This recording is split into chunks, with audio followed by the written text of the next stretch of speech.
no siame my ahwefo nyina chi emamwakwa aba ediba XTV anopa no nsia kase so ene eyefie dan na ebogya ye ene eye ya homobosum ne da toso eduba ko afimpimien ne eduonumienu no emu na ensem bia wobete ewe na no pe kasebo imu ene se o mahwebedwani a wogire modi ma de hye omo wo afigya kwa Brinot abaton pesoaso echiremu sem NDC fo enye brofo akese ene ebe ena yetimi edidi eye kunim ewa abatu omu ntino wo mo hwe no munye omedwuma yi no mo ye ni ya wo mbedi nkunim ewa abatu a eda yenim no emu na ewo nsem fufuru mo nso no opani a wono ekane ukopie mu ewa santi mantemu a oya santi mantemu soafo abedi echi Joseph Yami wono so dia babetu dia SM 25 million aban no ahye si yemfa nkwahye National Cathedral no no enya de ehu hia mprempren esan se nimo bebre wo hono ma ye hia sika ede aye na Professor Frimpong Manson so dia babetu dia essay sa ebia yehu obi a wopese wo mutu aban egunu enya de wo se yesuso omoso kura yenyi wo mukura emfemfri yentem ni nyina e wakasebo imu a ye di ebra wonsam ni de doso na poso na maboso e de amawo no Obaapa Mavis Akosua Atteh enimidin ma metwa me ho sima me ba me de kasebo yi de wo mu ankasa ebema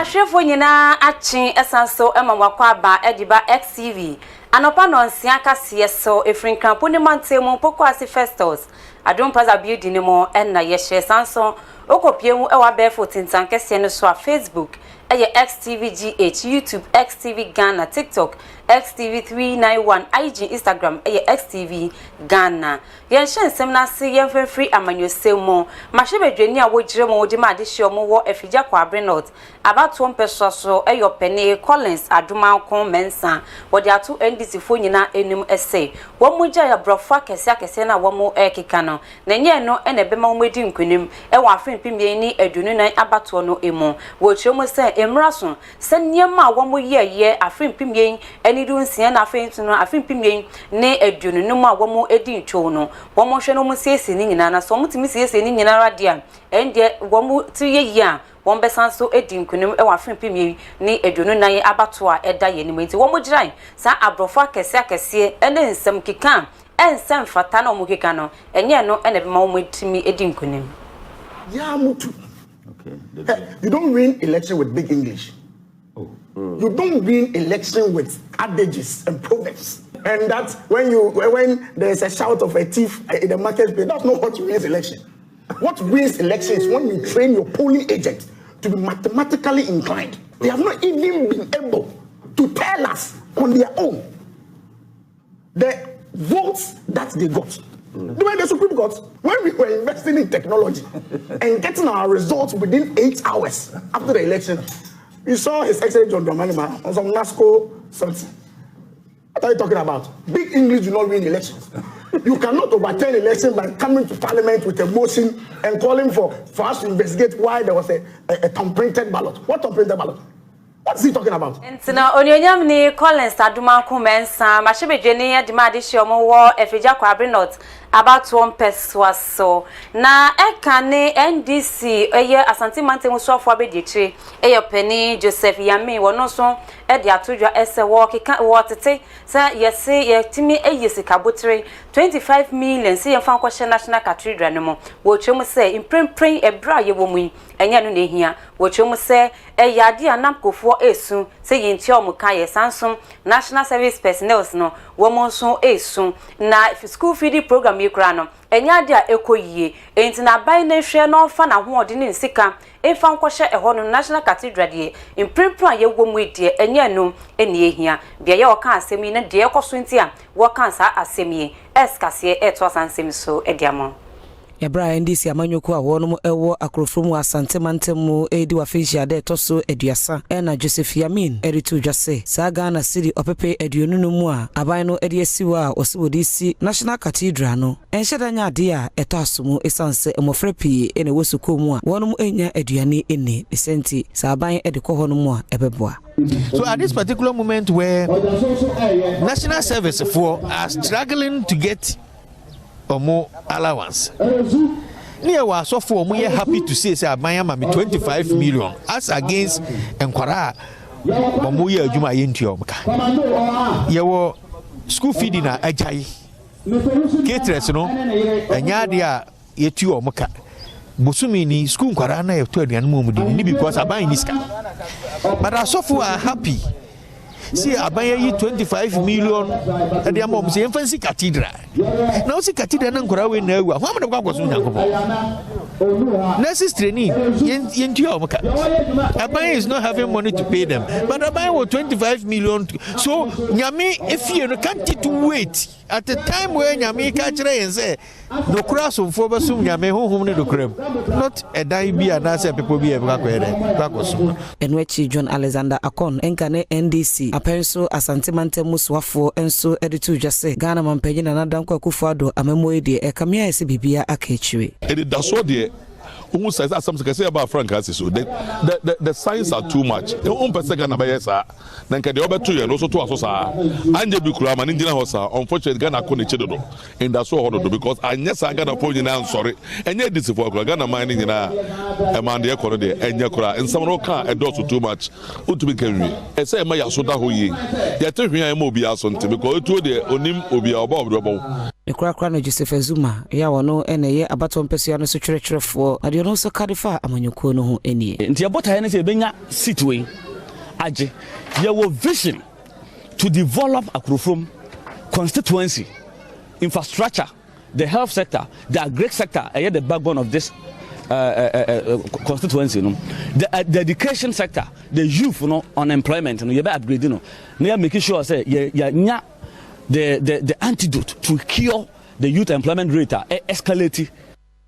Yabra ndisi amanyoko a wono ewo Akrofrom no ekane asantimante muswafo na wetimi asantimantemu edi wa fehia de wetimi akasa no yento ansem no so na national service personnel fo a womo esu edi ajajo se womo ka no etimi akemu no wopani a wono eneye deputy executive director edima national service personnel no maami gifty oware mensa wono so edi atodwa se mpanifo no womo ye nhihye se wo market a yetu omuka 700 no on ba bepejemu edi akọ 800 nti womo de womo nya abotre na womo nye edwuma no na se na etie bia no mpanifo behwe se wo market ya no womo akasa nim se so a ebepejemu kakra edi amon. I so much cannot tell what motivated them. Like I said, I have more than 100,000 national service personnel working. 70,000 of them are publicly paid. 30,000 are privately paid. And if only 7 of them are coming out, my brother, it will be difficult for me to tell what the motivation is for them. But I think it's sometimes painful when young people we are grooming to become leaders. For instance, I had heard some of the things that they are said to use very unprintable words on their executives. I believe if any of them wanted to be president, which I think maybe that was what a concern something wanted to, they would have gladly come out and contest for being a leader of NASPA and then see to the welfare of NASPA like they are thinking. Today, we have digitized the system because NASPA had seek for it. Today, there are many places where there are boreholes across the country because NASPA had worked for it. So if one person sits at one point and say all those unprintable words, as educated as our young men and women, I think that is a cause of concern. Because for us as national service, ours is to groom them for the job market, and grooming people for the job market, all of these things are part of because it's soft skills. Their welfare is the first for us as national service, and then gladly, if we are giving them all the orientations, like I said, 3 times at the cost of national service and other things to make sure these people are groomed. If you go to our website, which is www.nss.com, you realize that it's one of the most accessed websites, very, very friendly. And if all of these things are open to that space, and still our national service personnel do not think they should go through these processes, then my brother, I don't know what else we can do. Maybe we would have to have maybe a segment on your show and make sure that every day we are really on your show trying to groom them. That maybe can help them. The NSS is already submitted this thing, and it's not because they are seeking for. I have heard them even speak to ask for 800 Ghana cedis. We have brought something higher than even that before Parliament. But what is more important is that there must be appropriation before we can spend. And as you are speaking, 2022 budget had already been appropriated. So we can only hope and wait that in the next hearing, the Education Committee can help us to make a case and make sure we get increments. Unfortunately, all we can come out with will be the figures when it goes before appropriation. But at this point, if I could give you any proposal, what I can say in confidence is the fact that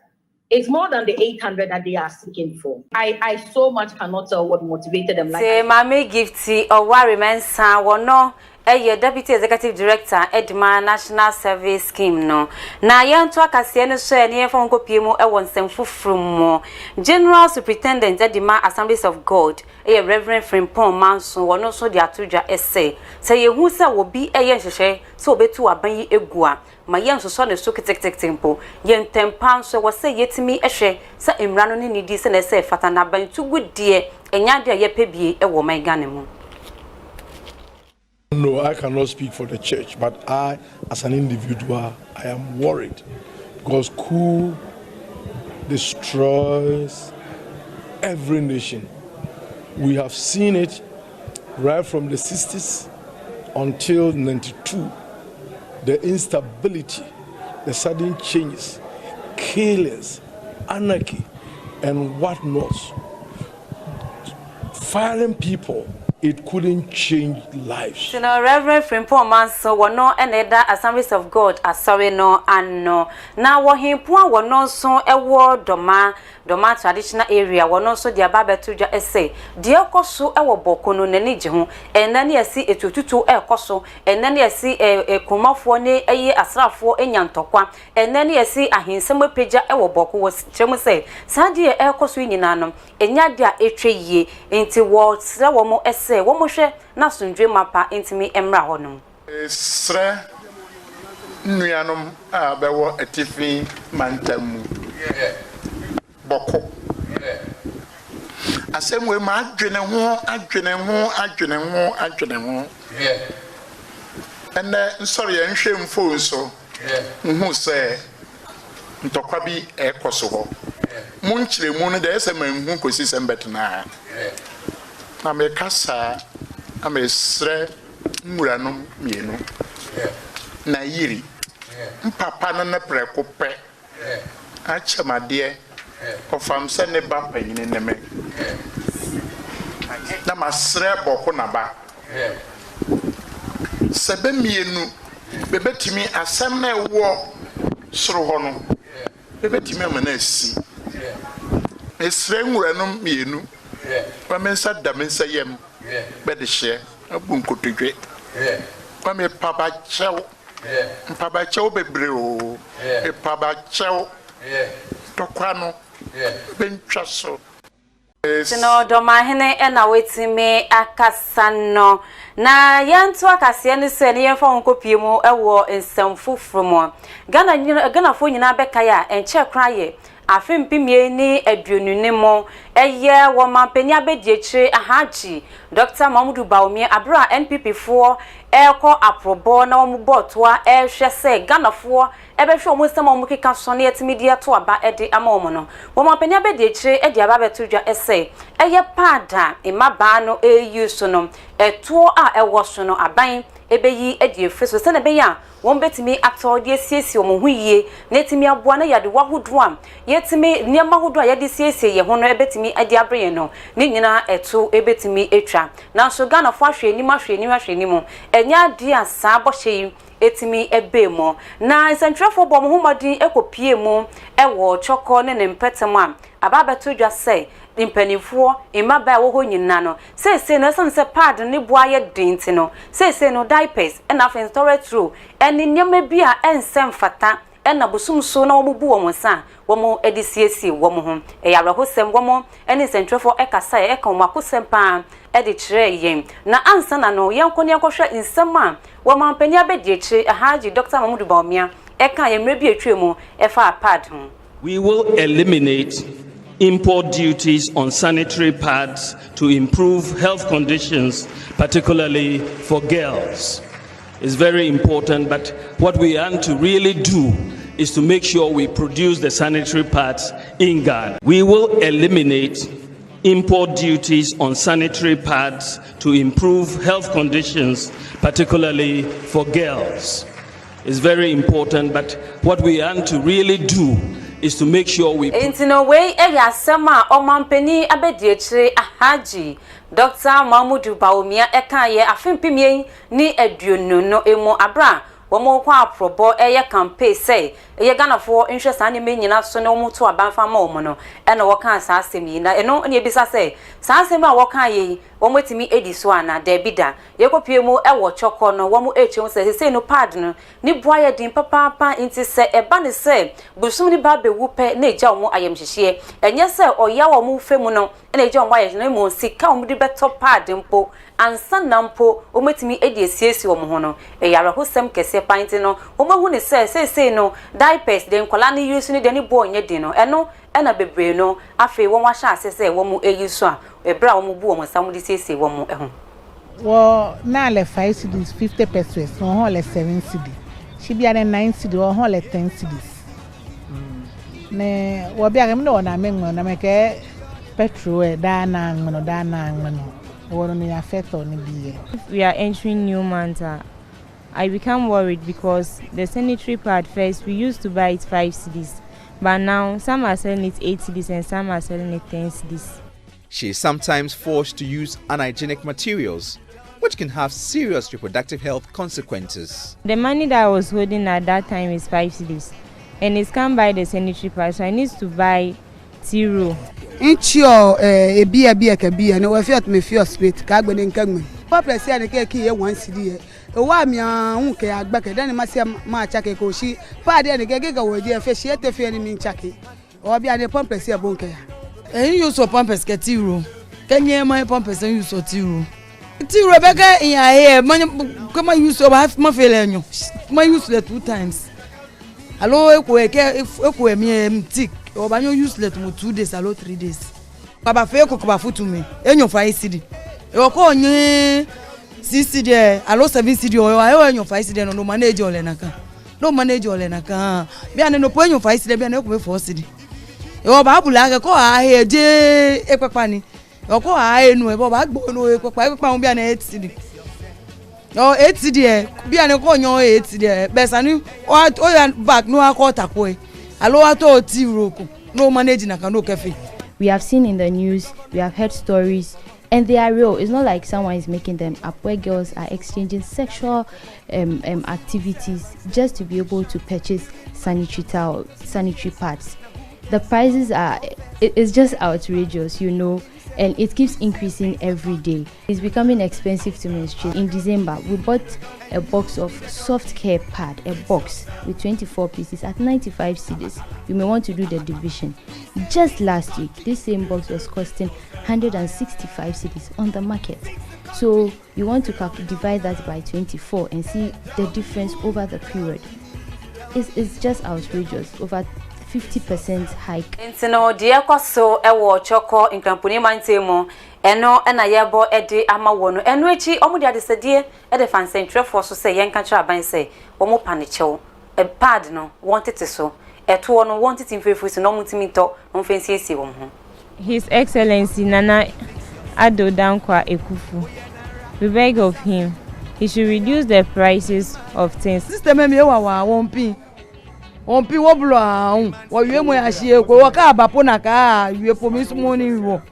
ito makara ka bia ne beni bi jale wa iwo ekwo na che no fia na ka wo teme ko wo be ni sumo kwakwa ko ni wochu. His Excellency Nana Addo Dankwa Ntino we die wo mampani Nana Addo Dankwa Akufo Addo no mampani abedi ekire we die eni enyan pad pa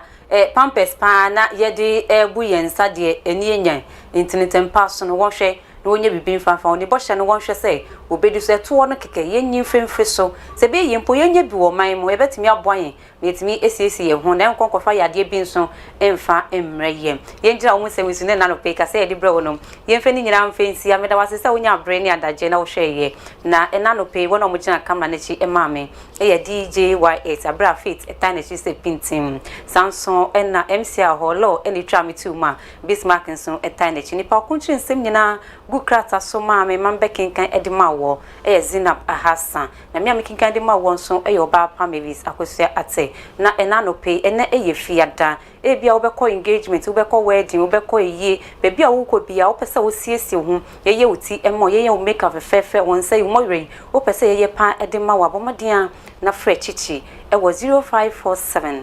254078 0547 254078 wo poko asi Festus adum plaza building ni mo second floor ho eho na obehu chichi wase wo die friend keke bibi owo bia obeba ho ababesiesi ho ede amount Samson na atade ehemi memfa sedan fama ayet creation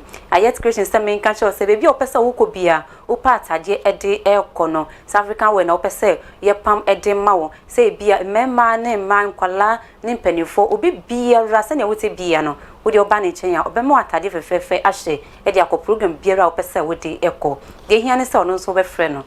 e was 0242389851 0242389854 se minka cho se